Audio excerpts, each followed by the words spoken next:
What's going on, guys? Arekkz here and welcome back to another video for Bleeding Edge. The game launches later this month, March 24th, but before that there's another beta for you to dive into on March 13th, and if you caught any of the videos we did last month then you'll know that we were taking a closer look at each of the heroes. However, there are still a few more we have yet to talk about to get you ready to dive in once again this weekend.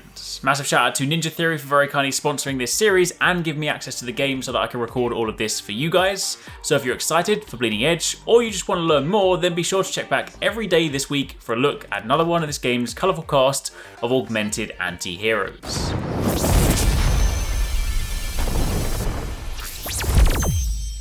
Today we're turning our attention to Maeve, an incredibly strong caster and another one of the DPS heroes in Bleeding Edge. Maeve is an exceptional pick since her casting abilities allow her to attack from afar, while simultaneously siphoning life, which gives her some great survivability. Pair that with her ability to vanish into a puff of smoke, and she can be incredibly difficult to kill. She also has some great CC, thanks to her ability to lock enemies down in a cage, and when paired with her passive, which refreshes her cooldowns when she lands a kill, and you can begin to see that she really can be a rather tricky customer to deal with. Starting off with your basic abilities, you have Zap on X. Holding down the button will see you fire out bolts of energy from your electrified fingertips, and this allows you to pick off enemies from afar, and from elevated positions. It's not your most damaging move, but it does allow you to maintain constant pressure on the enemy, even when they attempt to flee.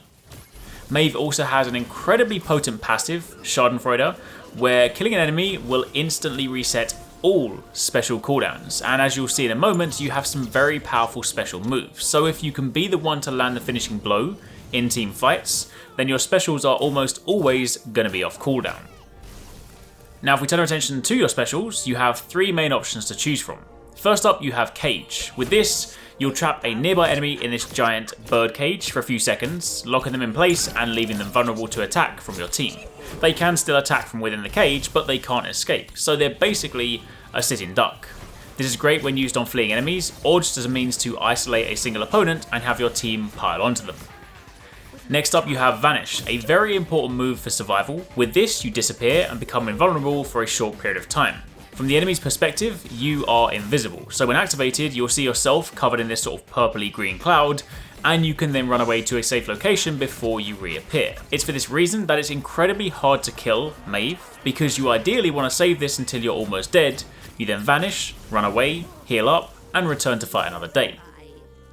Then finally you have Syphon Life. This is Maeve's most powerful move. You channel an energy beam that steals life from your opponent, and whilst active you're also immune to flinches from basic attacks. So this is a great way to dish out good damage and keep yourself alive in the process. And assuming you get the kill and your passive resets the cooldown, then you're ready to go again.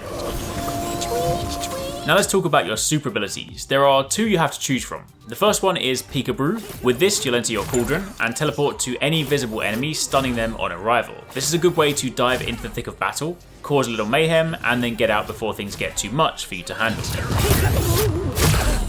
Alternatively, you have Toyland Trouble. With this, you summon a big ball of energy, kind of like a Rasengan, and you then throw it towards your target.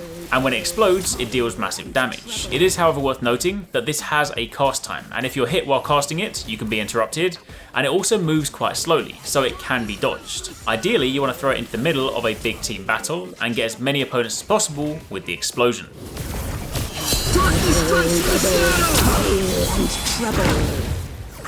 But that, my friends, is pretty much it for Maeve, an incredibly powerful DPS caster with great survivability, CC, and damage output. A tricky customer to deal with, and for sure, a great addition to any team. Hopefully you guys enjoyed that. Remember to keep it locked if you're excited for Bleeding Edge, as we'll be checking out all the other characters over the coming week, so that when the beta drops, you're ready to dive in and have some fun. Thank you very much for watching, and I'll catch you in the next one.